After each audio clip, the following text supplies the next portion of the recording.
যতই রামবাম আমার বাবারা বন্ধুরা কাফের বেঈমান এদের দেহের মধ্যে গাত্র দাহ হোক না কেন, এটা কিন্তু সাধারণ কোন ইলেকট্রিসিটি বাতি নয়। এটা ইসলাম কিন্তু আমার বাইরা এমন না যে ঘরের কফি বাতি, এটা এমন কোন বাতি নয় যেটা মোমবাতির বাতি কেউ ফু দিয়া নিবে লইব। কথা বলেন ঠিক না বা ঠিক? আমার বাবারা বন্ধুরা, এই বাতির মালিক আমার আল্লাহ, আর এটার সুইচ আমার আল্লাহ পাকের কুদরতি হাতে। যতই ষড়যন্ত্রকারী ষড়যন্ত্র করুক না কেন, ইসলাম ছিল, ইসলাম আছে, ইসলাম কিয়ামত পর্যন্ত আমার আল্লাহ ঠিক রাখবে। কারণ কি, ইন্নাদ দীনা ইনদাল্লাহিল ইসলাম।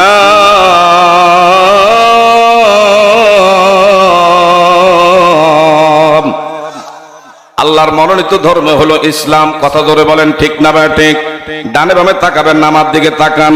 মাজালিসুল কোরআন, মাজালিসুল্লাহ, যেখানে কোরআনের আলোচনা হয়। বাবারা বন্ধুরা, এটা এখন আর সাধারণ কোন মজলিস নয়। এই মজলিসটা আমার আল্লাহ সুবহানাহু ওয়া তাআলার দামি একটা মজলিস। সুবহানাল্লাহ বলেন। আমার বাবারা বন্ধুরা, বিশেষ করে যারাই দেখবেন কোরআনকে নিয়ে, ইসলামকে নিয়ে, আমার নবীর নিয়ে এমন কটাক্ষ করে, অবমাননা করে, আসলে তার পিছনে গিয়া খবর নিয়ে দেখেন তার জন্মে বেজাল আছে, তিনি পিতৃ পরিচয়হীন, এটার মধ্যে কোনো সন্দেহ নাই। আমরা বাবারা বন্ধুরা, মুসলিম জাতি সকল ধর্মের প্রতি আমরা শ্রদ্ধাশীল। কি বলেন? কথা ঠিক না বেঠিক? আমরা সকল ধর্মের প্রতি শ্রদ্ধাশীল। কখনো কোন ধর্মকে আমরা খাটো কইরা, অবহেলা কইরা কারো কাছে বাবারা বন্ধুরা এমন তাদেরকে অপমান করে আমরা কথা বলি নাই। আমার নবী আমাদেরকে সেইটা শিক্ষা দেয় নাই। কি বলেন? কথা ঠিক না বেঠিক? বাবারা বন্ধুরা, কেন বললাম? যেগুলার জন্মের মধ্যে সমস্যা, এরাই দেখবেন কোরআন হাদিসের উল্টা পাল্টা আলেমদের বিরুদ্ধে কথা বলে, কোরআনকে আমার বাবারা বন্ধুরা এইভাবে অপমান করে কথা বলে। আসলে তার গোড়ার মধ্যে ফেস আছে, দোষ আছে। কথা বলেন ঠিক না ভাই ঠিক? আমার বাবারা বন্ধুরা, ইমামে আবু হানিফা রাহিমাহুল্লাহ একদিন মসজিদ থেকে নামাজ পড়া বের হলেন। উনি ওনার কাফেলা নিয়ে দাওয়াতি কাজে বের হয়েছে। যেতে যেতে একটু সামনে গেছেন, এক পর্যায়ে দেখে রাস্তার সাইডে আমার বাবারা বন্ধুরা কিছু বাচ্চা, কিছু যুবক তারা খেলাধুলা করে, ফুটবল খেলে। এক পর্যায়ে একটা যুবক ফুটবলের মধ্যে শট মারছে। এই ফুটবলটা ছিটকাইয়া আমাদের ইমামে আবু হানিফা রাহিমাহুল্লাহ ওনার শরীরের মধ্যে আইসা আঘাত এইভাবে লাগছে। ইনি বারবার যুবকগুলোর দিকে হা কইরা তাকায়। কোন যুবক সাহস করে না যে কেমনে ইমামে আজম আবু হানিফা এমন আল্লাহওয়ালার কাছ থেকে আমরা এই ফুটবলটা ছিনে আনি, এখান থেকে কিভাবে বের করে আনা যায়। কিন্তু আমার ভাইরা কেউ রাজি হয় না, কয় বেয়াদবির তো একটা সীমা আছে। এমন বেয়াদবি জীবনে হয়েছে না। আজগা আল্লাহর ওলি ইমামে আজম আবু হানিফার গায়ে শুট ফুটবলের আমরা এইভাবে লাত্তি মাইরা ওনার দেহের মধ্যে কষ্ট দিলাম, আঘাত দিলাম, কেউ রাজি হয় না। মাঝখান দিয়ে একটা যুবক কয়, তোদের এতই তোরা ভীতু, এতই তোরা দুর্বল, দে দে আমার কাছে দায়িত্ব দে। কয় কি করবি? কয় আল্লাহর ওলির কাছ থেকে আমি ফুটবলটা ছিনে আনি। আল্লাহর ওলি ইমামে আজম আবু হানিফা রাহিমাহুল্লাহর কাছ থেকে একটা যুবক গিয়া এইভাবে ফুটবলটা যখন ছিনে আনে, সমস্ত মুসল্লিয়ানে কেরাম ইমামে আজম আবু হানিফার দিকে তাকায় রয়েছে। হুজুর দেখছেননি, এতগুলো যুবক কেউ রাজি হইল না, কেউ সাহস করলো না, অথচ এই ছেলেটা কেমনে গো আপনার কাছ থেকে এটা ছিনে আনিল? আল্লাহর ওলি ইমামে আজম আবু হানিফা বলে, এইটার গোড়ার মধ্যে, জন্মের মধ্যে বেজাল আছে, লাগলে খবর লও। আরেকটু জোরে কর। যারা কোরআনের বিরুদ্ধে লাগে, যারা বাবারা বন্ধুরা আমার নবীর বিরুদ্ধে কথা বলে, যারা ইসলামের উপরে অনুভূতির মধ্যে আঘাত করে, আসলে মূল জায়গায় তাদের জন্মে বেজাল আছে। নহয়, এগুলা কোন মুসলমান করতে পারে না। কথা বলেন ঠিক না? ইমামে আজম আবু হানিফা কয়, দেখছো এতগুলা যুবক কেউ রাজি হয় না ফুটবল নিতে, আর হ্যাঁ কি একটা আস্পর্ধা আমার সামনে দেখাইছে, খবর লও। একজনে কয়, হুজুরের কথা মিথ্যা হইতে পারে না, সুবহানাল্লাহ কইতেন না? গিয়া কয় দেহি, খবর লইয়া দেহি। এইভাবে তার নাম ঠিকানা বাড়িতে গিয়া একজন আরেকজনের দেখছে, দেখা কয় ওনারে চিনেন, এই ছেলেটার নাম এই এই, আরে কইন না, এটার জন্মে ঠিক নাই, এটা জন্মে ঠিক নাই। মানুষ তো কইছে, কেমনে কয়, এর মা তার পূর্বে আরেকজনের সাথে সম্পর্ক করছে, এটা গর্বে নিয়া বর্তমান এই মহিলা আরেকজনকে গ্রহণ করছে। এখন আমনের এখন এটা কি আগের জন্মের না এখনকার জন্মের, আমরা কেমনে কোন, এই জন্য বলছি এটা জন্মে ঠিক নাই। আমার বাবারা, বন্ধুরা, যারা কোরআন নিয়া ওলি আল্লাহর বিরুদ্ধে, নবী রাসূলের বিরুদ্ধে কথা বলে, তাদের গোড়ার মধ্যে ভেজাল আছে। কথা বলেন ঠিক না ঠিক? আমার বাবারা, বন্ধুরা, গভীর মনোযোগ। এলাকাবাসী, আমার যুবকেরা, পাগলামি করো না, খেলায় খেলায় ভুলবশত আজকে রাত্রিটা হারিয়ে ফেলবা না। যদি আজকে বাবারা, বন্ধুরা, এমন একটা প্রোগ্রামে এলাকায় হওয়ার পরে যদি সময় দিতে না পারো, তোমার মতন হতভাগা, তোমার মতন পোড়া কপালদার বদনসিবদার কেউই হবে না। বলেন ঠিক না ঠিক? আমার নবী কেমন নবী, আমার নবীর আদর্শটা দেখেন কেমন আদর্শ। লাকাদ কানা লাকুম ফি রাসূলিল্লাহি উসওয়াতুন হাসানা, আমাদের জন্য রয়েছে উত্তম সেই আদর্শ নবী মুস্তাফা, বলেন সাল্লাল্লাহু। আর বর্তমান যুবকেরা, আমার ভাইরা ফলো করে আইকন মানে, এ বাবারা, বন্ধুরা, ভারতীয় নায়কদেরকে, সালমান খান, শাহরুখ খান, আমার ভাইরা আমির খান, এমনকি আমাদের দেশের কিং খান, সাকিব খান, আমার ভাইরা বিভিন্ন খেলোয়াড়, বিভিন্ন গায়ক, বিভিন্ন নায়ক, এদেরকে আমাদের দেশের যুবকরা আইকন মনে করে। আর আমাদের দেশের মা মহিলারা, এরা কিন্তু ভারতীয় নায়িকাদেরকে ফলো করে।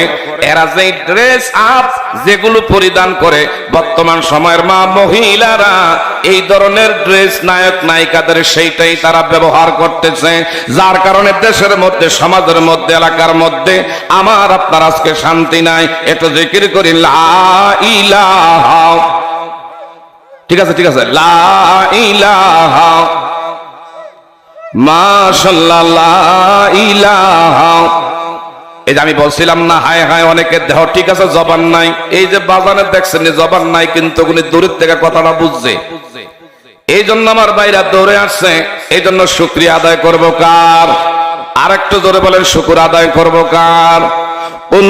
লাউ কানাল বাহরু মিদাদাল লিকালিমাতি রাব্বি লানাফিদাল বাহরু ক্বাবলা আন তানফাদা কালিমাত أن تنفد كلمات ربي ولو جئنا بمثله مددا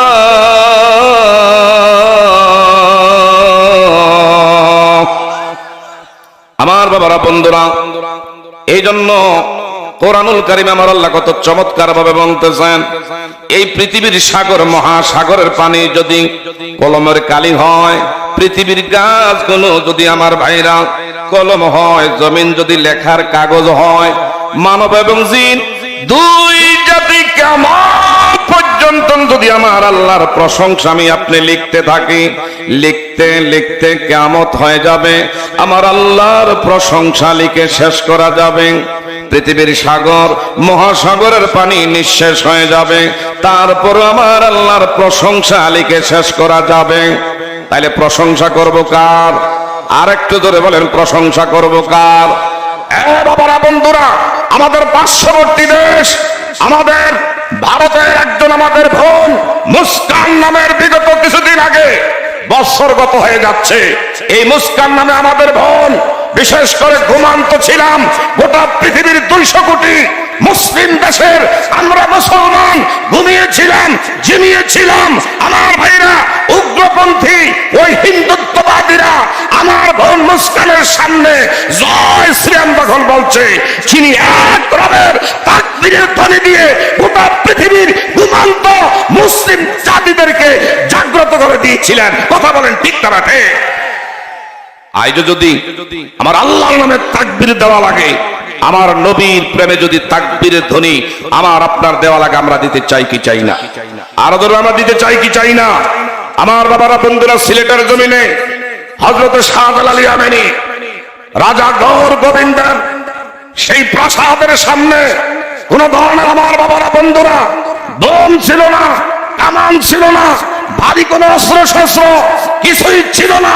শুধু মুখের মধ্যে তাকবীরের ধ্বনি দিয়ে আর রাজপ্রাসাদ ভেঙে ঘুরিয়ে জমিনের সাথে নেস্তে নাবুদ আমার আল্লাহ করে দিয়েছে।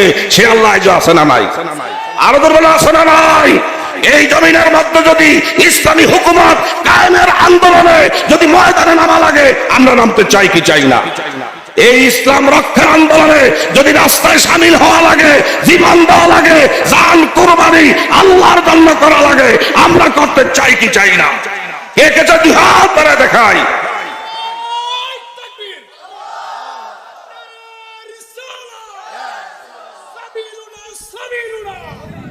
সকলে বলি মারহাবা। আমরা কষ্ট হইতে আছে, মাঠটা কিছুটা গরম হইছে না? কেমন সময় বইছি, হাই রে আমি আর মাইক ম্যান আর লগে আছে দুইজন, আমি কি দিলেই কি ওয়াজ করবো? মারহাবা কর মারহাবা। এখন তো মাঠটা পুরা ফাঁস জোড়া, পিছনে জায়গা আছে, একটু দয়া করে একটু সামনে আগে বসেন। লা ইলাহা কালিমা লা ইলাহা জোরে লা ইলাহা বাইজান সাদাত জান্নাত বানাইলো, হায় হায় মনের মতো করে সাজাই, এক কদম রাখিবার আগে আজরাইলকে পাঠাইলো। লা ইলাহা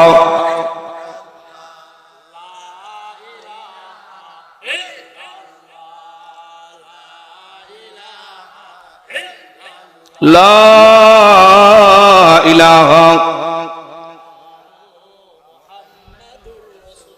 সকলে বলি আলহামদুলিল্লাহ।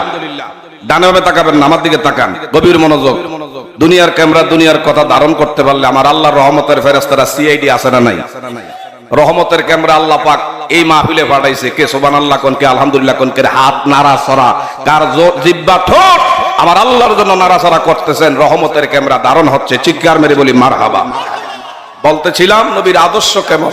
আমার নবীর 63 বছর হায়াতের জিন্দেগিতে নবীজির ওফাতের আগে শেষ জুম্মায় খুতবা দেওয়ার সময় নবীজি বলছেন, সাহাবায়ে কেরাম সামনে যারা আছো দয়া করে মুখ খুলে বলো, আমি নবীর হাতের দ্বারা কেউ কষ্ট পাইছো, জবানের দ্বারা কেউ কষ্ট পাইছো, লেনদেনের দ্বারা কোনো অনিয়ম করছি, আমার কাছে কেউ পাওনা দেওনা থাকলে মসজিদে নববীর ভিতরে দাঁড়াইয়া মুখ খুলে বলো, আমি তোমাদের কাছ থেকে দায় মুক্তি নিয়ে জমিন থেকে বিদায় নিতে চাই। সুবহানাল্লাহ বলেন।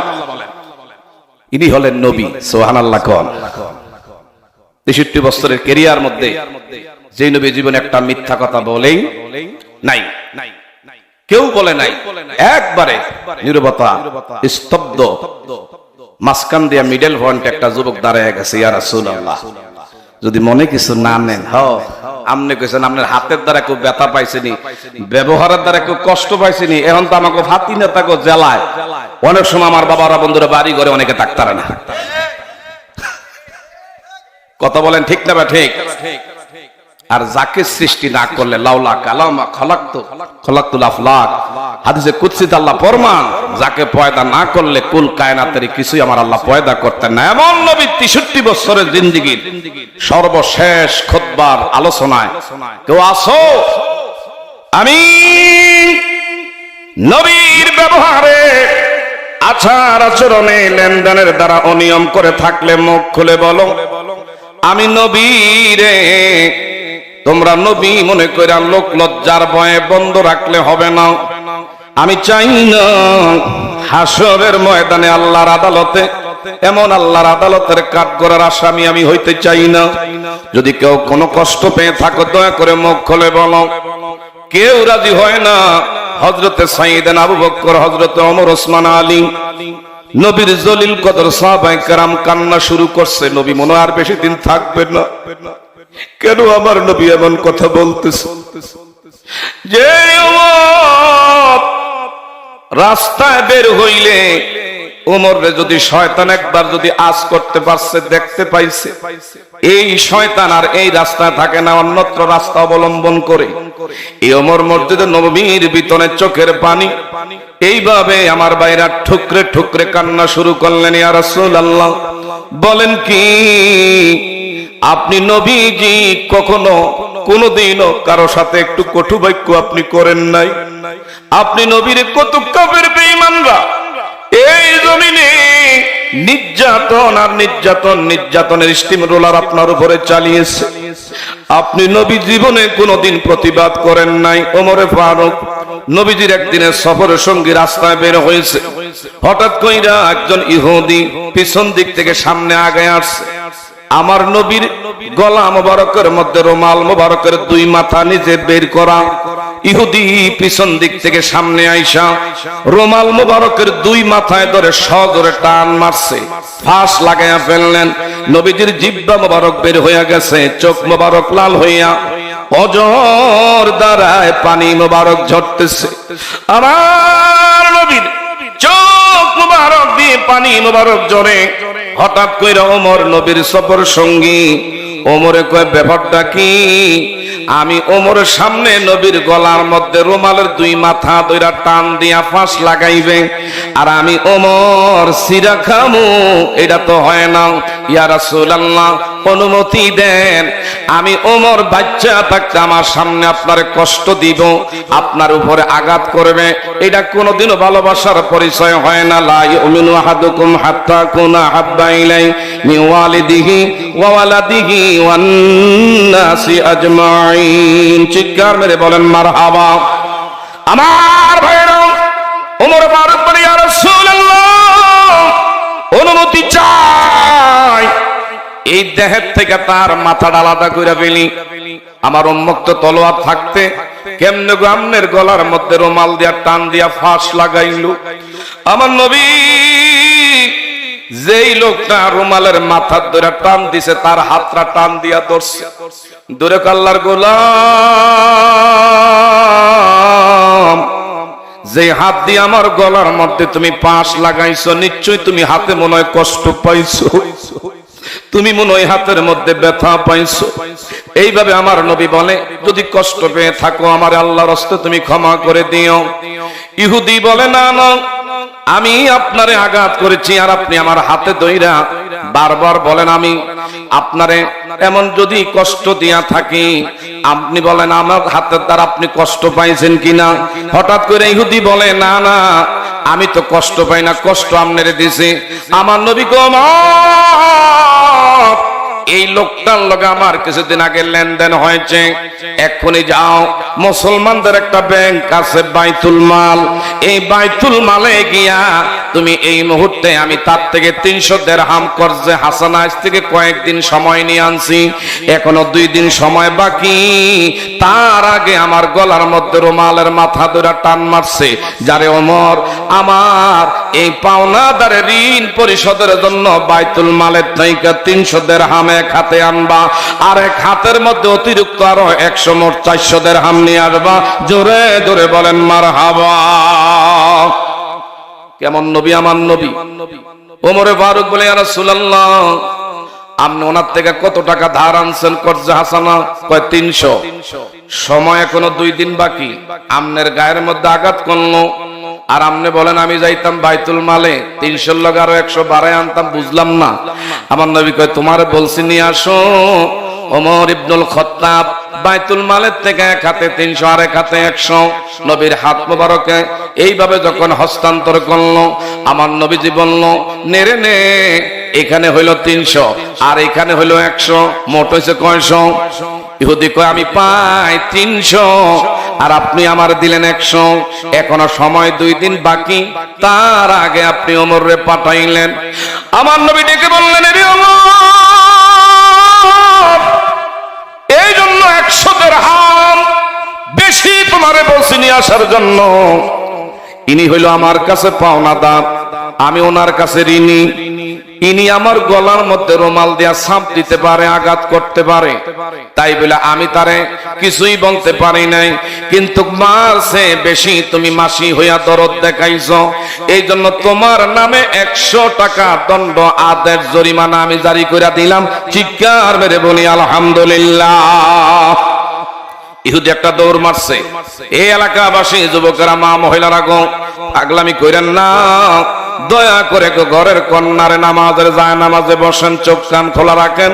দুই একটা কথা যদি কোনো মা এমন আমলের নিয়তে শুই না, আজকে যদি আপনি যদি শুনতে পারেন, কোরআন এমন এক জীবন্ত মুজিজা, যারা কোরআনের সংস্পর্শে এসেছে আমার আল্লাহ তার দাম দুনিয়া আখিরাতে বাড়ায়া দিছে। কথা জোরে বলেন ঠিক না ভাই? ঠিক বলতেছিলাম।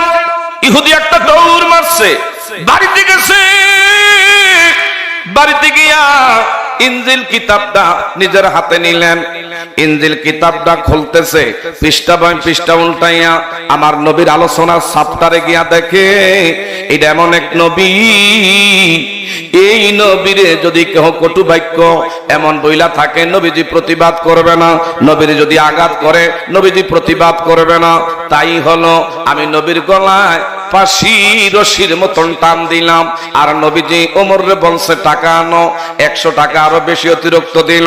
কেন? ওমর আমার দিকে চোখ রাঙ্গাইয়া চোখ লাল করে তাকাইছে, এই জন্য ওমরের জন্য 100 টাকা জরিমানা আমার নবী করেছে। আর ইহুদি বলে আমি আমার কিতাবে যা পাইছি আর নবীর খোসা দিয়া প্র্যাকটিক্যাল ভাবে তা দেখছি, ইনি যে আখিরি নবী, ওনার যে আচার আচরণ আমি যা দেখেছি, আর আমি দেরি করলাম না। পরিবারদেরকে ডাক দিলেন, কে কোথায় আছো? এই নবীরে হয়তো আর আমি নাও পাইতে পারি, এক্ষুনি সময় আসছে গো, আমরা আমাদের অতীতের ভেদাভেদ ভুলে গিয়া আল্লাহর হাবিব সাল্লাল্লাহু আলাইহি ওয়াসাল্লামের কাছে এসে বললেন, ইয়া রাসূলুল্লাহ, ইয়া হাবিবাল্লাহ, আমি আমার ভুল বুঝতে পেরেছি, গোটা পরিবার বর্গ সবারে নিয়ে আসছি, আমাদেরকে এক্ষুনি তওবা করাইয়া দয়া করে আপনি কালিমা পড়ে মুসলমান বানায়া দেন। জোরে জোরে বলেন মারহাবা। এই হলো আমার নবীর আদর্শ। আর আমাকে যদি একটু ভরসা হলো হইতারে, একটু যদি আমার ভাইরা বিশেষ করে কোন ধরনের যদি একটু ক্ষমতার সাথে যদি লেশ মাত্রা থাকতারে, এর ক্ষমতার গরমে আর টেহার গরমে দেশের মানুষ দেশে থাকতে পারে না, এমন আছে না? আর যখন আছে না নাই? বাবারা, বন্ধুরা, আমার নবীর আদর্শটা কেমন দেখেন। মাঝে মধ্যে ইমাম হাসাইন এবং হুসাইনের দেখতে যাইতেন, আমার দিকে তাকান, ডানে বামে তাকান না। একদিন গিয়া দেখে ইমাম হাসাইন আর হুসাইন ঘরের মধ্যে নাই।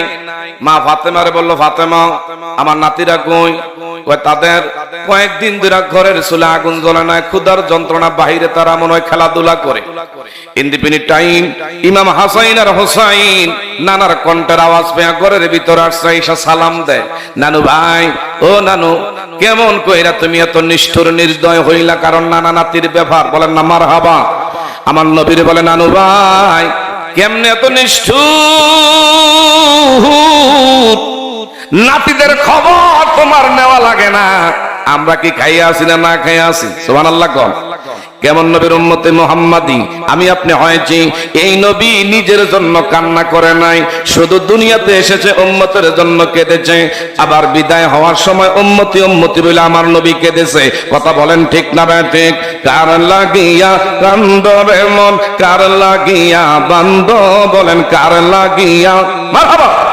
কার লাগিয়া বান্দ, কেউ তো তোমার আপন হবে না, না না, যে জন হবে আপনা সে তো মদিনা। বলেন ঠিক না ঠিক? যে জন হবে আপনা সে তো মদিনা।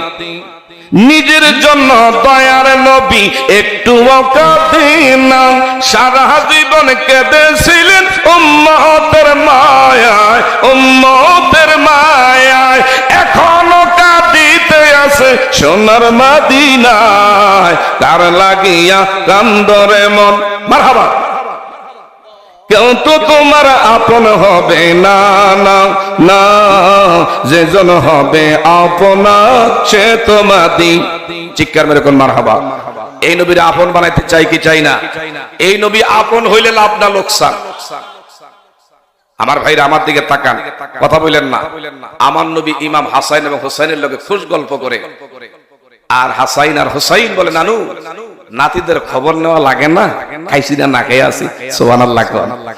যার ঘরে নায়নাতকুর আছে হ্যাঁ বুঝে না, নানা নাতির যে কি খেলা, দাদা দাদির যে আদরে নায়নাতকুর থাকলে কি খেলে, কথা বলেন ঠিক না ঠিক? আমার নবীজি কথাটা শুই না, নবীজির কলিজা মুবারকে যেন রক্তক্ষরণ হচ্ছে। বলল হাসাইন আর হুসাইন তোমার নানুর কাছে কও তোমরা খাইছো না, না খেয়ে আসো। নানার খবর নাই কে? সুবহানাল্লাহ দিতেন না? এই নানার খবর নাই কে? এই নানা কি খাইয়া আসি না, না খাইয়া আসি? তোমরা নাতিরা থাকতে কি খবর নেওয়া লাগে না? সুবহানাল্লাহ। আমার নবীজি এই বইলা ইমাম হাসাইন আর হুসাইন রে বলল আমার জুব্বাটা ধর, জুব্বা মুবারক ধইরা কো টান দে, সজর উপরে উঠা।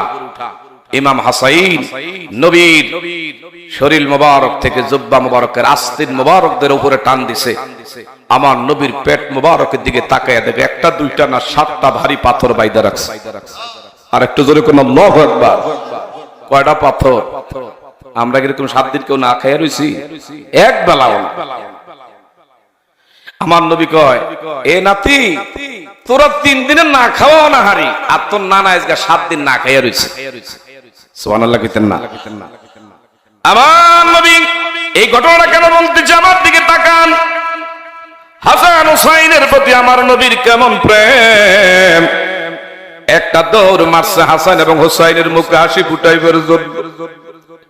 সোজা ইহুদিদের বাড়ির আঙ্গিনায় গিয়া দেখে একটা ইহুদি সাসার বয়সের, এইভাবে আমার ভাইরা মাথার চুলগুলো পাকা পাকা। আমার নবীজি দেখে একটা বাগানের পাশে একটা সাসার বয়সের বৃদ্ধ লোক দাঁড়িয়ে রয়েছে। আমার নবীজি বলল কেমন আছেন? ইহুদি বলল আমি আলহামদুলিল্লাহ ভালো আছি। আপনাকে তো চিনলাম না, আপনার নাম কি? মা আনতা ইসমুকা, আপনার নাম কি, পরিচয় কি? বলল হুয়া মুহাম্মাদুর রাসূলুল্লাহ সাল্লাল্লাহু আলাইহি ওয়াসাল্লাম, আমি হইলাম আখিরি নবী। ইহুদি তো কয় আপনি কি আসলে কি আখিরি নবী কিনা? আমার নবী কয় আমি নবী কি নবী না, তবে একটা কাজের সন্ধান আমি এখানে এসেছি, আমি একটা কর্মের সন্ধানে এখানে এসেছি। এ আল্লাহর গোলাম, যদি মনে কিছু না নাও, আমার একটা কর্মের দরকার, আমার একটা কামের দরকার। ইহুদি আমার নবীর চেহারার দিকে অবাক দৃষ্টিতে তাকায় রয়েছে। ডেকে বলল আপনি এমন কি কাজ চান? কয় যেইটাই আছে আমার তাড়াতাড়ি করে কাজ দেন, কারণ সমস্ত নবী রাসূলরা পৃথিবীতে আমার ভাইরা কর্ম করেছে। কেউ আমার ভাইরা বকরি চড়াইছে, কেউ আমার বাবারা বন্ধুরা টেইলারিং, এইভাবে আমার ভাইরা মাস্টারি কইরা গেছে, কেউ আমার বাবারা বন্ধুরা জমিনের মধ্যে হাল চাষ কইরা গেছে, কোন কোন নবী আমার ভাইরা লোহা দিয়া কামারের কাজ কইরা গেছে। কোন নবী রাসূল বেকারত্বের জিন্দেগি কাটায় না। এই জন্য আমার ভাইরা বেকারে থাকা এটা কিন্তু শয়তানের লক্ষণ। কথা বলেন ঠিক না ভাই? ঠিক। বেকারে থাকলে কিন্তু আমার ভাইরা শয়তানে খোসায়, শয়তানে কাজ দেয়। আপনি যখন বেকার থাকবেন তখন আপনার কাজের অভাব হইতো না, আপনার পিছনে শয়তান বড় শয়তানে শুরু করে দেয়। আমার বন্ধুরা গভীর মনোযোগ। আমার নবীজি বললেন ওগো আল্লাহর গোলাম, আমার একটা কাজের দরকার, যদি কোনো কাজ থাকে দয়া করে আমার একটু কাজ দেওয়া যায় না? ইহুদি কয় এমন তো আমার কোনো কাজ নাই, তবে এই যে খেজুর বাগানটা, এই খেজুরের বাগানের মধ্যে খেজুর গাছের গোড়া একটু পানি দেওয়া দরকার আছে। একটা লোক আমার লাগে, যে ব্যক্তি এই কাজটা করবে। এক একটা বালতি, এখানে কুয়া আছে, এক একটা বালতি দিয়া কুয়ার থেকে পানি উঠাইয়া খেজুর বাগানের খেজুরের গোড়ায়, গাছের গোড়ায় পানি ডাললে এক একটা বালতির বিনিময়ে 3টা করে খেজুর দেওয়া হবে। আমার নবী কয় শুকর আলহামদুলিল্লাহ, আমার কাছে দেন। আমার নবীজি কুয়ার থেকে রশি দিয়া বালতি দিয়া পানি উঠায়। নবীজি নিজে ধৈর্য ধরে ইহুদির বাগানের খেজুর বাগানের খেজুরের গাছের গোড়ায় পানি ঢালে। এইভাবে পানি উঠাইতে উঠাইতে 8 বালতি পরিমাণ উঠাইছে। আল্লাহর কারিশমা বোঝা যায় না, হঠাৎ করে এইভাবে বালতির রশি ছিঁড়ে কুয়ার নিচে বালতি পড়ে যায়। ইহুদি অনেকক্ষণ ধরে ফিরাফিরি করে কেমন আমি কামলা লাগাইছি, নাউজুবিল্লাহ কোন, কেমন কামলা লাগাইছি, কাজ তো ঠিক মতন করে নাই।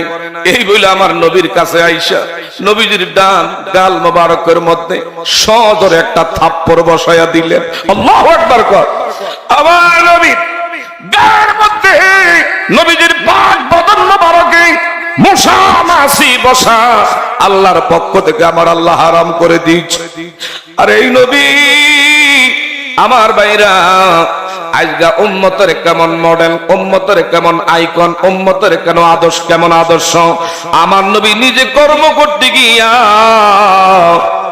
ইহুদি আমার নবীর গালের মধ্যে যখন শট করে আঘাত মারছে, আমার নবী ইহুদির হাতটা ধরে টান দিয়া কই, আল্লাহর গোলাপ, যেই হাত দিয়ে আপনি আমারে আঘাত করছেন এই হাতে না জানি কত কষ্ট আপনি পাইছেন, দয়া করে আমাকে আল্লাহর হস্তে ক্ষমা করে দিয়েন।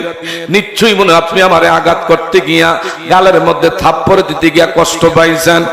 এইভাবে আমার ভাইরা নবীজি বারবার ইহুদির হাত টাইনা বুকের মধ্যে জড়ায়। ইহুদির অন্তরের মধ্যে আমার আল্লাহ হেদায়েতের নূর জ্বালায়া দিছে, বলেন না সুবহানাল্লাহ। হেদায়েতের মালিক কে? ওয়া ইন্নাকা লা তাহদি মান আহবাবতা ওয়ালাকিন্নাল্লাহা ইয়াহদি মান ইয়াশা। হেদায়েতের মালিক কে? আরো জোরে বলেন, হেদায়েতের মালিক কে? আমরা কি হেদায়েত চাই কি চাই না?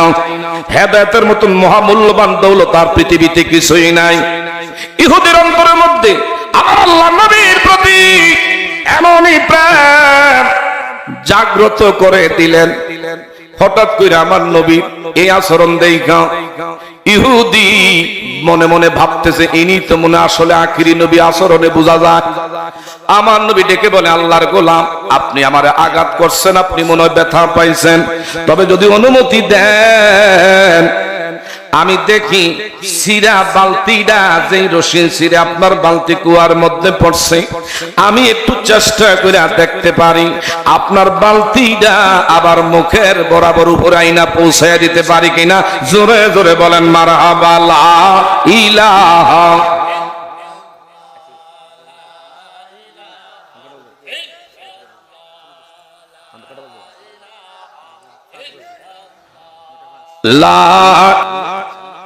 নারায়ে তাকবীর। প্রধান বক্তার আগমন। নারায়ে তাকবীর। হযরতুল আল্লামা হযরত মাওলানা আব্দুল কাইয়ুম মিয়াজি সাহেবের আগমন। সকলে বলেন মারহাবা। আমার দিকে তাকান ভাইরা। বলতেছিলাম আমার নবীর আদর্শ কেমন। ইহুদি ডেকে বললেন, আল্লাহর গোলাম, দেখে একটু আপনি যদি আমাকে অনুমতি দেন, আপনার সিরা রশির বালতিটা কুয়ার মধ্যে পইরা গেছে। নবীর প্রেমের আলোচনার দ্বারা যার অন্তরের মধ্যে প্রশান্তি লাগবে, আপনি ঈমানদার। নবীর প্রেমের আলোচনার দ্বারা যার অন্তরের মধ্যে চুলকানি আর অ্যালার্জির ভাব দেখা দিবে, আপনি নামে মুসলমান, হাকিকতে আপনি মুনাফিক। কথা বলেন ঠিক না ঠিক? আমরা কি মুনাফিক হইয়া থাকতে চাই না ঈমানদার হইয়া বাঁচতে চাই?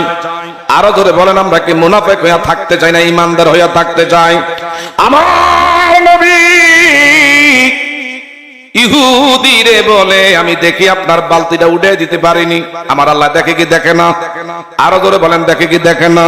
ওয়া মাকুম আইনামা কুনতুম। বান্দা তোমরা যেখানে, আমার আল্লাহ আছি সেখানে। আরো ধরে কোন আমার আল্লাহ আছে না নাই? বন্ধুরা, আমার আল্লাহ এই মুহূর্তে পানির নোটিশ জারি করে দিলেন, এ কুয়ার পানি রে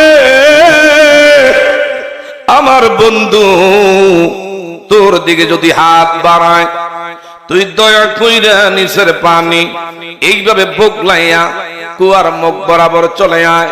তুই পানি নিচের থেকে উপরে উঠা আসলে বালতি আমার নবী উঠাইতে আর কষ্ট হবে না। আমার নবী এইভাবে কুয়ার দিকে শুধু হাত মোবারকটা যখন বাড়াইল, মুহূর্তের মধ্যে নিচের পানি দুধের মারের মতন বকলাইয়া উতরাইয়া মুখ বরাবর আসছে। এইভাবে টান দিয়া ইহুদির হাতে দিয়া কয়, চাচু, ও আমার চাচা, আপনি আমারে আঘাত করে আপনি কষ্ট পাইছেন, নেন নেন, আমি আপনার এই বালতিটা দিয়ে দিলাম। এই ইহুদি মুহূর্তের মধ্যে তার অন্তরের মধ্যে আমার নবীর প্রেম আল্লাহ জাগাইয়া দিছে। উনি আমার নবীর সামনে আমার বাইরে একটা ধারালো চাকু আনলেন, আইনা যেই হাতটা দিয়ে আমার নবীর গালের মধ্যে আঘাত করছে, এই হাত আমি আর রাখবো না, আমি কেন না যাই না। এমন একজন নিরপরাধী আল্লাহর হাবিবের গায়ের মধ্যে আমি আঘাত করলাম, এই হাত আমি রাখবো না। যেই হাত দিয়ে আমার নবীর গালে আঘাত করেছে ওই হাতটার কপ্তাটা সঙ্গে সঙ্গে ধারালো চাকু দিয়া কাইটা নিছে। আল্লাহু আকবার কোন। আমার নবীর সামনে কাটা কবজা, এই কবজিটা রক্ত আমার বাইরা স্রোতে পড়তেছে। আমার নবী দৃশ্যটা দেখা অবাক দৃষ্টিতে আমার নবী ডেকে বললেন, আপনি কাজটা করলেন কি? কয় না না, আপনি আখিরি নবী, আমি আপনারে ভালো করে চিনতে পারি নাই। যেই নবীরে গোটা পৃথিবীর কাফের বেঈমান ইহুদিরা এমন ষড়যন্ত্র করে আপনাকে অ্যাটাক করতে চায়, আক্রমণ করতে চায়, তারা আসলে চিনে না যেই নবীরে পানি ছিল, কুয়ায় ছিল। আর আমি যদি আল্লাহর গোলাম হইয়া নবী চিনতে না পারি, আমি এই জন্য আমার হাত আমি রাখতে চাই না। কেন হাত দিয়ে আঘাত করলাম? আমার নবী গো আল্লাহর গোলাম, চিন্তার কোনো কারণ নাই। যে হাতটা আমি নবীর প্রেমে কাটছেন, আমার হাতে কাটা কবজাটা দেন। আমার নবীর হাতে কাটা কবজিটা যখন দিলেন, আমার নবী বললেন, আপনার হাত বাড়ায়া দেন। কেমন নবী? জোরে জোরে কন্যা সুবহানাল্লাহ। আমার নবীজি বলল, আপনার হাত বাড়ায়া দেন। কাটা কবজি আমার নবীর মুখ মোবারক থেকে একটু লালা মোবারক তার কাটা অংশে শুধু লাগাইয়া হাতের আমার বাইরা কবজিটা যখন দিয়ে দিয়েছে, আমার আল্লাহ কেমন আল্লাহ, সঙ্গে সঙ্গে তার হাতের অংশ আগের মতন আমার আল্লাহ দিয়ে দিলেন। জোরে জোরে করে আল্লাহু আকবার। হ্যাঁ বাবারা, বন্ধুরা, আমার নবীর এই আদর্শটা দেখার জন্য আমি যে আলোচনাটা নিয়েছি, একটু সময় দিবেন আপনারা, 10 মিনিট যদি লাগে। আমার নবী ওফাতের আগে ওই যে মসজিদের নববীতে কথাটা বলছিলেন, খেয়াল আসেনি? আপনারা বলতে পারেন, আমরা ভুলি না। মারহাবা কোন। নাইলে আগামী দিন সকালবেলা কইব, হুজুরে প্রথম যে ওয়াজটা লইছে এইটাই কিন্তু সাইরা দিয়ে আর পরে কই যে গেছে। একদল আছে শাস্ত্রলে সকালবেলা সংসদ বানাইয়া কোন হুজুর কি আলোচনা করছে এটা নিয়ে কিন্তু বর্ণনা পেশ করব। কথা বলেন ঠিক না বা ঠিক? বাবারা, বন্ধুরা, আমার নবীর আদর্শটা কেমন দেখেন। আল্লাহর হাবিব সাল্লাল্লাহু আলাইহি ওয়াসাল্লাম হঠাৎ করে বলল, কেউ আসরে আমার 63 বছরের জিন্দেগির মধ্যে আমার হাতের দ্বারা, আমার ব্যবহারের দ্বারা, লেনদেনের দ্বারা কষ্ট যদি পেয়ে থাকো, অনিয়ম যদি করে থাকি, দয়া করে দাঁড়াই আমার কাছে মুখ খুলে বলো, আমি তোমাদের ঋণ, তোমাদের প্রাপ্য আমি বুঝাইয়া দিয়া বিদায় হতে চাই। জোরে জোরে বলেন না মারহাবা। মুসিবত না পাই যদি, মুসিবত না পাই দি করোনা তোমার, কবর হাসরে কি হবে আমার, কবর হাসরে। মারহাবা। আরো ধরে, মুসিবত না পাই যদি, করোনা তোমার, কবর হাসরে কি হবে আমার, কবর হাসর। আসি গো আমি পাপের সাগরে। ঠিক না ঠিক? এই নবী মুস্তাফা দরকার আছে না নাই? আজগা মারা গেলে কবরে কেউ যাবে না, আমার নবী যাবে। কথা বলেন ঠিক না ঠিক? আপনাদের দেশে মরলে কি বলেন? বিসমিল্লাহি ওয়া আলা রাসূলিল্লাহ। কিন্তু আমার ভাইরা, এই নবীর রঙে রঙিন হয়ে যাইলে আমার নবী কবরে আসবে। আর যদি আমার ভাইরা ওই লাল সামরা দলাও লাগো, আমার ভাইরা অনুসরণ করেন ইহুদি নাসারাদের, এমন বাবারা বন্ধুরা, তাদের দৃষ্টি কালচার এগুলো যদি আমি আপনি অনুসরণ করে কবরে যাই, আমার নবী বলবেন, সোকান সোকান লিমান কইয়া রাখো, আমি তোরে চিনি না। আমার নবীর সামনে আর উম্মতের মাঝখানে পার্টিশন হয়ে যাবে। কথা বলেন ঠিক না বা ঠিক? তাইলে এই নবীর রঙে রঙিন হয়ে আমরা কবরে যাইতে চাই কি চাই না? কে কে যেতে চাই শুধু হাত বাড়ায় দেখাই। নারে তাকবীর। আল্লাহ তুমি কবুল করো, বলেন আমিন। আমার সময় বেশি নাই, বলতেছিলাম আমার নবী বলতেছেন কেউ যদি কষ্ট পেয়ে থাকো আমি নবীর সামনে মুখ খুলে বলো। একজন দাঁড়ায় কয়, যুবক ইয়া রাসূলুল্লাহ, আমনের হাতের দ্বারা আমি ব্যথা পাইছি। সুবহানাল্লাহ কোন। হযরত আবু বকর চোখ এইভাবে বড় করে তাকায়, হযরত ওমর ইবনুল খাত্তাব এই যুবকের দিকে চোখ বড় বড় করে হা করে তাকায় রয়েছে। এমনকি নবীর নাতি হাসাইন এবং হুসাইন দুইজনে চোখের পানি ছেড়ে বলে, বাবা মনটা একটু নরম করেন। ইমাম হাসাইন এবং হুসাইন মসজিদে নববীর ভিতরে এইভাবে ঠুকরে ঠুকরে কান্না শুরু করলেন, অঝর ধারা চোখের পানি ছেড়ে। নানু ভাই, এত বড় তার আস্পর্ধা, আমরা বেঁচে থাকতে, আমরা নাতিরা বেঁচে থাকতে নাতিদের সামনে সে বলে আপনি কষ্ট দিয়েছেন, এই জীবন আমাদের রাইখা লাভ নাই। সুবহানাল্লাহ। আমার নবী বললেন, হাসাইন এবং হুসাইন এর একটু বলতে দাও। কি বলবা বাবা, তুমি বলো। আপনি যেদিন মক্কায় কাফের বেঈমানদের বিরুদ্ধে প্রথম যে যুদ্ধটা আপনি নবীর নেতৃত্বে হয়েছিল, ওই যুদ্ধের ময়দানে 313 জন কাফেলার মধ্যে আমার নামটা অন্তর্ভুক্ত করেছিলেন। আমার ওজরের কারণে, আপত্তির কারণে সময় বেঁধে যে টাইম দেওয়া ছিল, ওই যথা সময়ে কাফের বেঈমানদের বিরুদ্ধে ময়দানে নামতে পারি নাই। আপনি নবী এত ওই দিন রাগ করেছেন, হাতের ছড়ি মোবারক দিয়ে আমার পিঠের মধ্যে আপনি প্রহার করেছিলেন। আপনি বলছেন কোনদিন হাতে কেউ কষ্ট পাইছিনি। চিন্তা করলাম আমার নবী বলছে, আমারে নবী মনে কইরা মুখ বন্ধ করে রাখলে হবে না। এই জন্য আমি বললাম, আসলে তার মনের ভিতরে নবীর সাথে একটা প্রেমের সম্পর্ক, নবীর সঙ্গে প্রেম খেলবে। বলেন সুবহানাল্লাহ। এই মুহূর্তে আমার নবী বললেন, যার নাম হযরত উসাকা, এই যুবককে বলল, আরে আয়। আমার নবী বলল, আমার সামনে মিম্বার শরীফের সামনে হয়।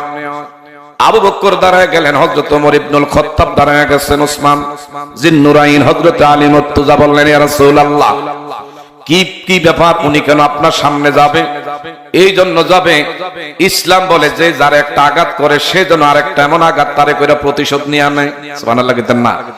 আমি চাই না এর মনে কষ্ট দিয়া দুনিয়ার জমিন থেকে বিদায় হতে, আমি চাই না। যুবক হযরত বেলাল ডাক দিলেন, বেলাল রে, আমার ফাতেমার ঘরে যাও, একটা বেত দেখবা ঘরের সাইড দেওয়ালের মাঝখানে ঝুলন্ত আছে, বেতখানা নিয়ে আসো। হযরত বেলাল চোখের পানি ছেড়ে বলে, ইয়া রাসূলুল্লাহ, যেই বেলাল আপনি নবীর প্রেমে, আমি বেলাল আল্লাহর হাবিব গো, সব চাইতে আপনি মসজিদের নববীর স্থায়ী মুয়াজ্জিন আমারে বানাইছেন আপনার কালিমার মালা গলায় নেওয়ার কারণে। আজকে আমি বেলাল ওই বেত আনবো আর এই যুবকের হাতে দিয়ে আপনার গায়ে আঘাত করবে, এটা মাইনা নিতে পারি না। হযরত আবু বকর কান্দে, ইয়া রাসূলুল্লাহ, যত আঘাত আমরা পিঠ বাড়ায় দেব। হযরত ওমর ইবনুল খাত্তাব বলে, পিঠ আমরা বাড়ায় দেব, আমাদের পিঠের মধ্যে আঘাত করবে, আপনি নবীর গায়ে একটা ফুলের আসর করতে দেব না। হযরতে হাসাইন আর হুসাইন কান্দে, নানু ভাই, আমরা বেঁচে থাকতে নানার গায়ে আঘাত করবে। হযরত বেলাল কানতে কানতে মা ফাতেমার কাছ থেকে যখন বেতখানা আনে, আমার নবীর কাছে আইনা যখন দেয়, এরে ওসাকা, আয় আয় আয়, ধর যতগুলো আমি বদরের প্রান্তরে আঘাত করেছি। এই লোকটা বলে, না না না, আমি কিন্তু গাইজগারে অভিনয় এই জন্য করেছি, নবীর আদর্শটা আমি দেখলাম, নবীর ব্যবহারটা কেমন। আল্লাহু আকবার বলেন।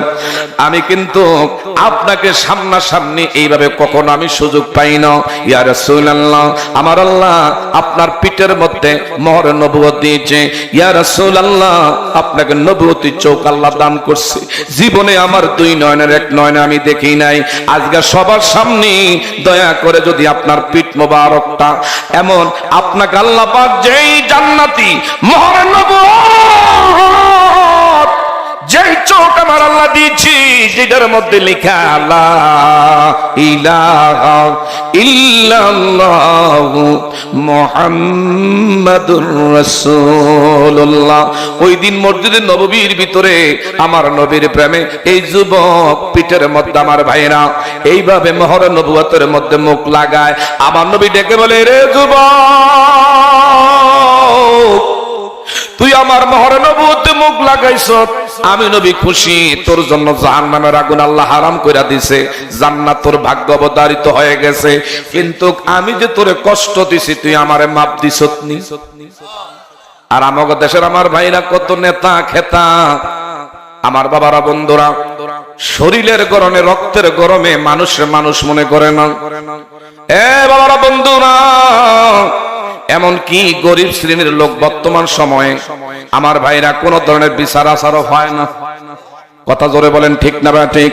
আমার ভাইরা ওইদিকে গেলাম না, ওই দিন আমার নবীরে জাপটা দিয়া দইরা এ ওশাকা বলল, ইয়া রাসূলুল্লাহ, আমার কলিজা আত্মাটা শান্তি হইছে, নবীর পিঠের মধ্যে মোহরে নবুয়তটা আমি চুমু দিতে পেরেছি।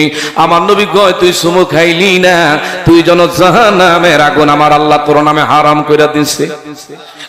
ভাইরা আমার বন্ধুরা, যারা আজকের মাহফিল সাজাইছে, আমাদের সভাপতি আমার অত্যন্ত খুবই মহব্বতের ব্যক্তি, বিশেষ করে হুমায়ুন ভাই আসেনি যেন মাহফিল জানি না। আমার ভাইরা খুবই অত্যন্ত, অনেক জায়গায় দেখি মসজিদ বছরের পর বছর যোগের পরে যোগ যায়, কোন পরিবর্তন নাই। গত বছর দেখে গেছে একরকম, এই বছর এদিকে আলহামদুলিল্লাহ আরো সুন্দর। মারহাবা গন। আসলে যারা পরিচালক, যারা এই মসজিদ কর্তৃপক্ষ, এরা যদি ঠিক থাকে সবকিছু পরিবর্তন হয়। কথা বলেন ঠিক না ঠিক? হ্যাঁ বাবা, আমার দিকে তাকান। হাসর ময়দান যেদিন কায়েম হবে, আমার আল্লাহ সুবহানাহু ওয়া তাআলা খানে কাবা বাইতুল্লাহরে বলবে, এরে আমার ঘর বাইতুল্লাহ, তুই দয়া করে সকল মসজিদের সামনে আইসা যাও। সুবহানাল্লাহ কোন? কারণ কি, দুনিয়ার ট্রেন গাড়ির বগি, ট্রেন গাড়ির ইঞ্জিনটা থাকে সামনে আর বগিগুলো থাকে পিছনে। বলেন ঠিক না ঠিক? সমস্ত দেখবেন আমার ভাইরা ট্রেন গাড়ি দাঁড়াই, ট্রেনে জার্নি করেন, ট্রেন গাড়ির ইঞ্জিন সামনে, বগিগুলো পিছনে। হাসর ময়দান আমার আল্লাহ যেদিন কায়েম করবে, খানে কাবা বাইতুল্লাহর আল্লাহ ডেকে বলবে, আমার ঘর বাইতুল্লাহ, আইরে আয়। আমার গোটা পৃথিবীতে যেখানে যেখানে আমার ঘর, কুমিল্লা জেলার দেবিদ্বার উপজেলার এই যে উত্তর মানিক সন্না, উত্তর আমার বাইরা এই মানিকসর, বিশেষ করে উত্তর পাড়া বাইতুল নূর, এই মসজিদ ওই দিন খানে কাবা বাইতুল্লাহর সামনে থাকবে। কেন থাকবে না? আমার বাইরা খানে কাবা এমন বাইতুল্লাহর একটা অংশ। এই জায়গার মধ্যে আল্লাহর ঘর বাইতুল্লাহ বাপ বেটা ইব্রাহিম এবং ইসমাইল নির্মাণ করার পরে অবশিষ্ট যে পাথর, আমার আল্লাহ বলল পাশে একটা পাহাড়, এই আবুল কোবাইস পাহাড়ের মধ্যে একটু দাঁড়াও। হযরত ইব্রাহিম খলিলুল্লাহকে দাঁড়াইলে কি হবে? ওই আমার ঘর বাইতুল্লাহ নির্মাণের পরে যে অবশিষ্ট পাথর, এটা ছুঁড়ে মারো। মারলে কি হবে? ওইটা হলো আমার দায়িত্বে পৃথিবীর আনাচে কানাচে পৌঁছায়া দেওয়া, আর তোমার দায়িত্ব হলো হাতের থেকে ছুঁড়ে মারা। জোরে জোরে বলেন সুবহানাল্লাহ। ওই দিন ইব্রাহিম খলিলুল্লাহ আল্লাহর ঘর বাইতুল্লাহর কাজ করার পরে যে পাথর নিক্ষেপ করেছিল, এই পাথরটা একটা এই জায়গার মধ্যে পড়েছে। আপনার অত্যন্ত ভাগ্যবান, বলেন মারহাবা। হাসর ময়দান যেদিন কায়েম হবে, খানে কাবা বাইতুল্লাহর আল্লাহ ডেকে বলবে, তুই আমার তামাম পৃথিবীর যতগুলো ঘর আছে সব ঘরের সামনে ইঞ্জিল হ, আর পিছনে একটার পিছনে একটা বগি হিসাবে থাকবে যারা মসজিদ কমিটি আছে, মসজিদ মুসল্লি আছে, যারা সুখে দুঃখে এবং আমার বাইরা খাইয়া না খাইয়া আল্লাহর ঘর যারা সাজাইছে। দুনিয়ার আমার বাইরা দেখবেন বাস গাড়ি বিভিন্ন স্টেশনে গিয়া স্টপেজ করে, আর কন্ট্রাক্টর হেল্পার প্যাসেঞ্জার দেখলে ডাক দেয়, কই যাইবেন? হাসর ময়দান যেদিন কায়েম হবে, এই আল্লাহর ঘর আমার বাবারা বন্ধুরা, যারাই আজান হইলে দৌড়ে মসজিদে জামাতে শামিল হন, ওই দিন আপনার ডাক দিবে, টান দিবে, আর বলবে, আয় আয় আয়, তোরে ছাড়া আমি আল্লাহর ঘর জান্নাতে যাব না, জান্নাতে যাব না। বলেন তো, জান্নাতে যাওয়ার অন্যতম মাধ্যম হলো আল্লাহর ঘর। আমরা মসজিদের সাথে সম্পর্ক রাখতে চাই কি চাই না? আরো জোরে বলেন, রাখতে চাই কি চাই না? আমি এই মুহূর্তে দেখবো কে জানি বাবা হারাইছেন হযরতে আমার ভাইরা বাইজিদ বুস্তামি আমার দিকে চান, হযরতে জুনাইদ বাগদাদি জবর বিখ্যাত আল্লাহর ওলি। ইনি রাতের বেলায় ঘুমায়া রইছে, হঠাৎ করে আমার ভাইরা খাবের মাধ্যমে একটা সমাজের লোক দেখতে পাইলেন, বিভৎস চেহারা, চেহারার মধ্যে আমার ভাইরা খুব ভয়ঙ্কর রূপ, নিশ্চয়ই জাহান্নামী। এই জন্য তার চেহারার দিকে তাকাইয়া হযরত জুনায়েদ বাগদাদি ভয় পেয়ে গেলেন। আল্লাহর গোলাম বলে, হুজুর গো, আমি এই জন্য দেখা দিয়েছি, যদি মনে কিছু না নেন, আমি দুনিয়ার থেকে মৃত্যুর সময় একটা মাইয়া রাইখা আসছি। আমার ছেলে সন্তান নাই, দ্বিতীয় কোনো সন্তান না, একটাই মাত্র মেয়ে সন্তান। যদি মনে চায়, যদি দয়া হয়, আমার মেয়েরে দেখলে একটু বইলেন আমার নামে যেন একটু সদকা করে। সদকা করলে আমার কবরে রাজাব আল্লাহ মাফ করে দিবে। জোরে জোরে বলেন মারহাবা। আল্লাহর ওলি রাতের বেলা যে খাবে দেখছে, এই কি অস্কিতরা করো, আরে এটা কি, এরা দি রাশিয়া আর ইউক্রেন যুদ্ধ লাগাইছে মাইকে তোলাইয়া।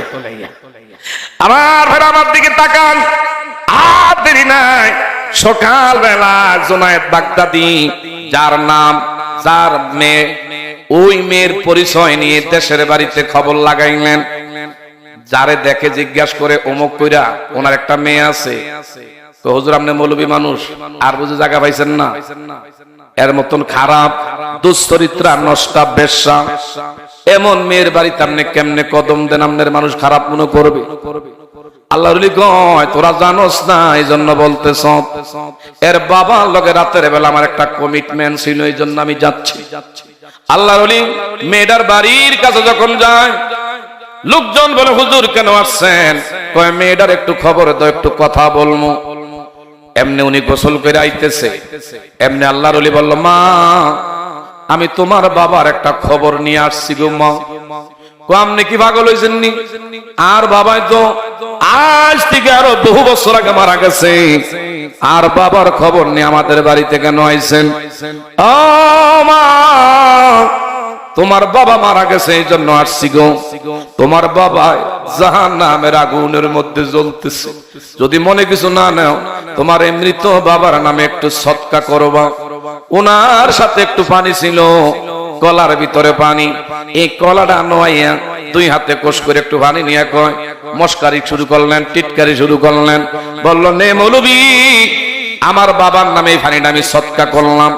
আল্লাহর ওলি কয়, মানুষ যে বলছে আসলে খারাপ মহিলা, খারাপের তো একটা লিমিট আছে, এটার তো কোনো কিছুই নাই।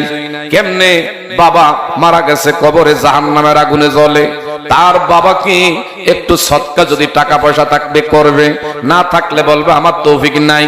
আমারে সে পানি আমার গায়ের মধ্যে ছিটা মারছে, এখান থেকে একটু আড়াল হইয়া দূরে গিয়া দাঁড়াইলেন। এই পানি আল্লাহর ওলি জুনায়েদ বাগদাদির দেহের মধ্যে পড়ে নাই, জমিনের মধ্যে ছিটকে পড়ছে। আমার ভাইরা, এই জমিনের মধ্যে একটা পোকা বিগত অনেক দিন ধইরা পানির হাহাকারে পোকাটা এইভাবে আমার ভাইরা আল্লাহর কাছে দোয়া করে, আল্লাহর কাছে দরখাস্ত রাখে, আল্লাহ, আমি পানির কারণে কলিজা আমার পেটে যাচ্ছে, আমি মনে হয় মরে যাবো। আর আজকে দুশ্চরিত্রা নষ্ট একটা মহিলা আল্লাহর ওলির সাথে আমার ভাইরা বেয়াদবি কইরা কয়টা আমার বাবার নামে সদকা করলাম, এই বইলা কোষ কইরা পানি দিছে। পানি জমিনের মধ্যে পড়ছে, পোকায় পানি খাইছে। রাতের বেলায় আল্লাহর ওলি জুনায়েদ বাগদাদি কয়, হায়, মানুষ যে বলছে মেয়েটা খারাপ, আসলে তো বাস্তবে তাই প্রমাণ পাইলাম। রাতের বেলা ঘুমাইছি, ওই মেয়ের বাবা আবার আজগা ধরা দিয়েছে, আজগার চেহারার মধ্যে নূরে আলোকিত হয়ে আছে। আরেকটা জোরে কন্যা, চেহারার মধ্যে খুব মায়া। এই মুহূর্তে কয়, আপনি না গতকাল বড় বিপদ ছিলেন, আজকে আপনার চেহারা সুরত কত নুরানি নুরানি ভাব, আপনি নিশ্চয়ই মনে হয় আমার আল্লাহর জান্নাতি। মুরব্বী বলে, ও আল্লাহর ওলি, আপনার কৃতজ্ঞতা প্রকাশ করার জন্য আজকে রাত্রে আবার ধরা দিয়েছি। আপনি যদি আমার মেয়ের কাছে না যাইতেন, আমার বিপদের কোনো শেষ আর হইতো না। আল্লাহর ওলি ডেকে কয়, তোমার মেয়ে তো এমন এমন কীর্তিকাণ্ড করছে। কয়, না না, আপনাকে যদিও টিটকারি কইরা মস্কারা কইরা পানি এইভাবে ছিটকায়া ফালাইছে, এই পানি একটা পোকায় পান করার কারণে আমার আল্লাহ সুবহানাহু ওয়া তাআলা ওই পোকার দোয়ার উসিলে আমার কবর আযাব কিয়ামত পর্যন্ত ছুটি ঘোষণা কইরা দিছে। এ এলাকাবাসী, কে জানি বাবা হারাইছেন, একটা লোক ঘাড় ফিরাইবেন না। এই মসজিদের বিশেষ করে একটা বাউন্ডারি ওয়ালের দরকার, একটা ওয়ালের দরকার। সভাপতি সাহেব কথা ঠিক না ঠিক? একটা ওয়ালের দরকার, অনেক কাজের দরকার। মান বানা লিল্লাহি মাসজিদান বানাল্লাহু লাহু বাইতান ফিল জান্নাহ আও কামা ক্বালা আলাইহিস সালাতু ওয়াস সালাম। কে জানি বাবা হারাইছেন, কে জানি মা হারাইছেন, একটা দুশ্চরিত্রা মহিলা, নিয়ত ভালো না, ফানি আল্লাহর ওলির দিকে আমার ভাইরা শুধু এইভাবে মস্কারা কইরা আমার ভাইরা সুরে মারছে। আর জমিনের ফোকায় পানি পান কইরা যদি জাহান্নামীরা আমার আল্লাহ জান্নাত দিতে পারে, কে জানি বাবা হারাইছেন, কে জানি মা হারাইছেন।